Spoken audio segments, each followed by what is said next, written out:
Hello, hi, welcome to EduHunt IIT and NEET Foundation program. See, last క్లాస్లో మనం Raoult's లాలోని ఒక case చూసాం. అంటే రౌల్స్ లా ఏ కాన్సెప్ట్ చూసాం మనం రౌల్స్ లాలో? ఒక వాలటైల్ సాల్వెంట్లో నాన్ వాలటైల్ సొల్యూట్ కలిపినప్పుడు వేపర్ ప్రెషర్ డిక్రీజ్ అవుతుంది అన్నాం, అవునా? అలా అవ్వడాన్ని లోవరింగ్ ఆఫ్ వేపర్ ప్రెషర్ అన్నాం. దాన్ని ఎలా క్యాలిక్యులేట్ చేయొచ్చు అంటే P0 minus PS upon P0 minus PS అన్నాం. బట్ దాన్ని P0తో డివైడ్ చేసాము. ఎందుకు డివైడ్ చేసామో కూడా ప్రీవియస్ వీడియోలో చెప్పాను నేను. దాన్ని relative lowering of vapour pressure అన్నాం. ఆ relative lowering of vapour pressure అనే కాన్సెప్ట్ దాన్ని చక్కగా ఎక్స్ప్లెయిన్ చేసింది రౌల్ట్ అనమాట, రౌల్ట్స్ లా రూపంలో. ఎట్లా?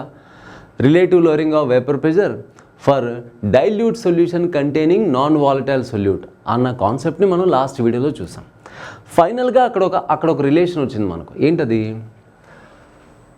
ఏంటంటే ఇట్లా P0 minus PS upon P0 for suppose A అనేది సాల్వెంట్ అనండి.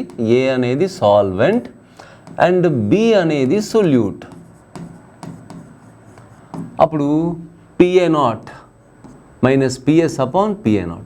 దీన్నే కదా PA0 మైనస్ పిఎస్నేమో లోవరింగ్ ఆఫ్ వేపర్ ప్రెషర్ అన్నాము, డివైడెడ్ బై PA0. ఈ మొత్తం ఈ రేషియోని ఏమన్నాం? Relative lowering of vapour pressure అన్నాం. RLVP relative lowering of vapour pressure అన్నాం. సో ఈ relative lowering of vapour pressure అనేది సొల్యూట్ మోల్ ఫ్రాక్షన్కి, మోల్ ఫ్రాక్షన్ సింబల్ ఎలా రాస్తాం? జై మోల్ ఫ్రాక్షన్, సొల్యూట్ మోల్ ఫ్రాక్షన్కి సమానం అని చెప్పింది ఎవరు? రౌల్ట్స్ లా. ఓకేనా? గుర్తుందా? At a given temperature the relative lowering of vapour pressure at a given temperature, ముందు టెంపరేచర్ ఫిక్స్ చేయండి. At a given temperature the relative lowering of vapour pressure of A dilute solution containing non volatile solute is equal to the mole fraction of solute అని చెప్పాను. ఆ video compulsory చూసిన తర్వాత ఈ వీడియోకి రావాలి. ఓకేనా? ఫస్ట్ టైం అయితే మటుకు ఈ వీడియో అర్థం కాదు. ఎస్, ఇలా చెప్పాం. అయితే తర్వాత mole fraction of solute, B అనేది సొల్యూట్ కదా.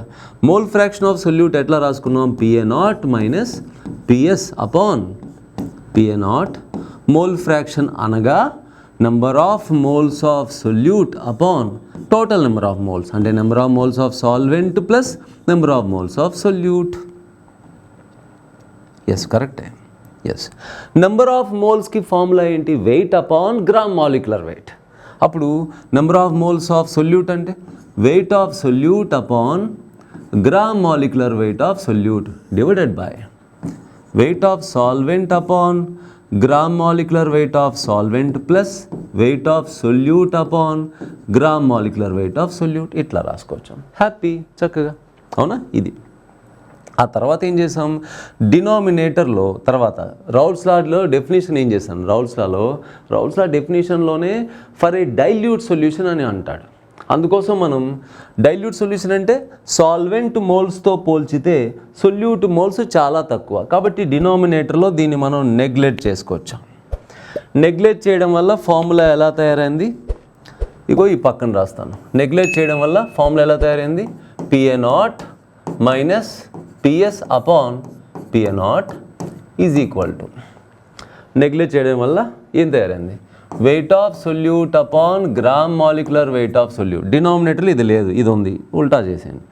Into gram molecular weight of solvent upon weight of solvent. ఇట్లా చేస్తాం. సో చక్కగా ఇది యూజ్ చేస్తాం ఏదైనా న్యూమరికల్స్ చేయాలన్నా, క్యాలిక్యులేషన్స్ చేయాలన్నా సరే. But this formula works for dilute solution. Dilute solution అయితేనే ఈ ఫార్ములా కరెక్ట్ ఆన్సర్ ఇస్తుంది మనకు, ఎగ్జాక్ట్ ఆన్సర్. డైల్యూట్ సొల్యూషన్ అని మనకు తెలిస్తే, లేదా క్వశ్చన్లో అది డైల్యూట్ సొల్యూషన్ అని వాడు చెప్తే అప్పుడు కరెక్ట్ ఆన్సర్ ఇస్తుంది. డైల్యూట్ సొల్యూషన్ కాదనుకోండి, ఎందుకు వచ్చిన బాధ? ఇదిగో ఈ ఫార్ములా ఉంది కదా, ఈ ఫార్ములా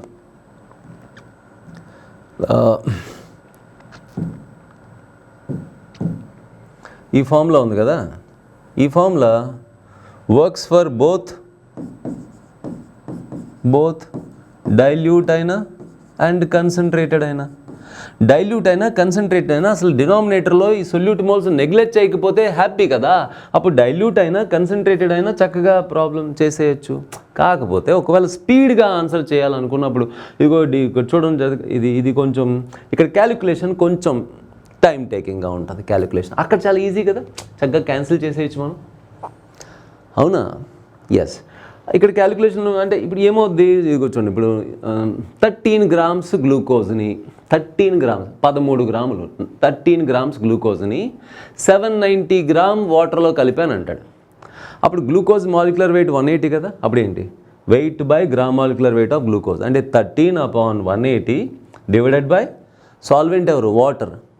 973 గ్రామ్స్ ఏదో అన్నాను అనుకో, 973/18 weight of water upon gram molecular weight of water అంటే 971/18. మళ్ళీ ఇక్కడ 13/180. ఆ ఎల్సిఎం తీసుకుని ఆ క్యాలిక్యులేషన్ అలా టైం టేకింగ్ క్యాలిక్యులేషన్ అయిపోయింది, అవునా? ఏదో వేదిక్ మ్యాథ్స్లో అలా సాల్వ్ చేస్తే తప్ప నార్మల్గా టైం టేకింగ్ అయిపోతుంది. ఇది చాలా ఈజీ క్యాలిక్యులేషన్, ఈజీగా చక్కగా ఏదో క్యాన్సిల్ చేసేయచ్చు మనం. 4 ఆప్షన్స్ చూసుకున్న ఆప్షన్స్ మల్టిపుల్ చాయిస్ అయితే ఇంకా హ్యాపీ. 4 ఆప్షన్స్ మధ్య కొంచెం వాల్యూస్లో డిఫరెన్స్ బాగా ఎక్కువ ఉందనుకోండి, అప్పుడు అప్రాక్స్ క్యాలిక్యులేషన్ కూడా చేసేయచ్చు. ఎస్. అయితే this formula works for only dilute solution. ఇప్పుడు క్వశ్చన్స్లో క్లియర్ కట్గా ఇది డైల్యూట్ సొల్యూషన్ అని, ఇది కన్సన్ట్రేటెడ్ సొల్యూషన్ అని మనకు చెప్పడాడు. ఇప్పుడు ఎందుకు వచ్చిన బాధ, ఇలాగే ఉంచుకుందాం, అవునా? కాకపోతే దీన్ని కూడా అలా మార్చేసుకుందాం, దీన్నంటే ఇదేంటి జస్ట్ నార్మల్గా ఇదిగో ఈ రూపంలో ఎలా, ఇదిగో దీన్ని డినామినేటర్లో సొల్యూట్ మోల్స్ నెగ్లెక్ట్ చేయకుండా ఈ ఫార్ములాతో దీన్ని ఇలాగే ఉంచేసి ఇలా మార్చేస్తాను, ఓకేనా? ఎట్లా, నెక్స్ట్ పేజ్ తీసుకుంటాను చూడండి, కాపీ చేసుకోండి. ఎస్. డైల్యూట్ సొల్యూషన్కైనా కన్సన్ట్రేటెడ్ సొల్యూషన్కైనా చక్కగా PA0 minus PS upon PA0 is equal to ఏముంది అక్కడ, number of moles of solute upon number of moles of solvent plus number of moles of solute. ఇప్పుడు you take inverse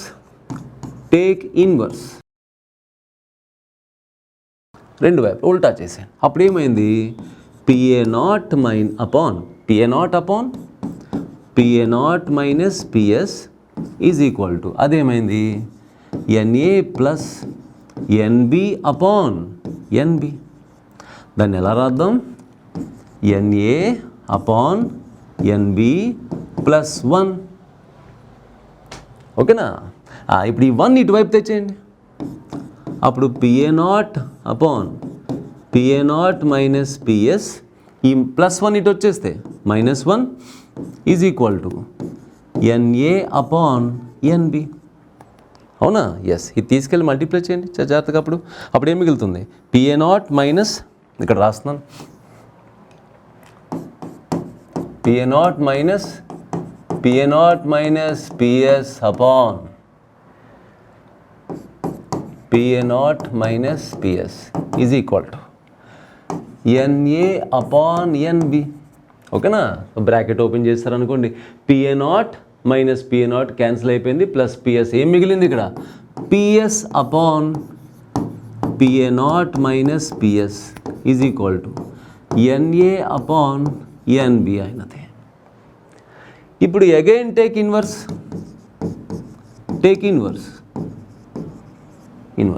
అప్పుడు PA0 minus PS upon PS, దీన్ని ఉల్టా తీసుకోండి, is equal to NB upon NA. NB అంటే weight of solute upon gram molecular weight of solute into gram molecular weight of solvent upon weight of solvent. Yes, చక్కగా, ఓకేనా? So చక్కగా ఇప్పుడు చూడండి, మనం డినామినేటర్లో సొల్యూట్ మోల్స్ నెగ్లెక్ట్ చేయాల, డినామినేటర్లో solute moles neglect చేయకుండానే calculation ఈజీగా చేయగలిగేలాగా ఇలా మార్చుకున్నాం. కాబట్టి ఈ formula, this formula works for both concentrated and dilute solution. So concentrated solution అని వాడు చెప్పినా చెప్పకపోయినా, డైల్యూట్ సొల్యూషన్ అని వాడు చెప్పినా చెప్పకపోయినా, రౌల్ట్స్ లా ప్రాబ్లం చేయడం కోసం ఈ ఫార్ములాని చక్కగా వాడేయచ్చు. క్యాలిక్యులేషన్ కూడా ఈజీ అయిపోతుంది, త్వరగా అయిపోతుంది. ఓకేనా? కాపీ చేయండి అన్న. గమనించారా? ఒకటి మనము this formula works for only dilute అన్నాను కదా, అప్పుడు చూసారా, గమనించారా, డినామినేటర్లో PA0 ఉంది, సేమ్ ఫార్ములా PA0 ఉంది. అదే ఇక్కడ డినామినేటర్లో PS ఉంది, నోటీస్ చేశారా? ఎస్, కాపీ చేసుకోండి అన్న.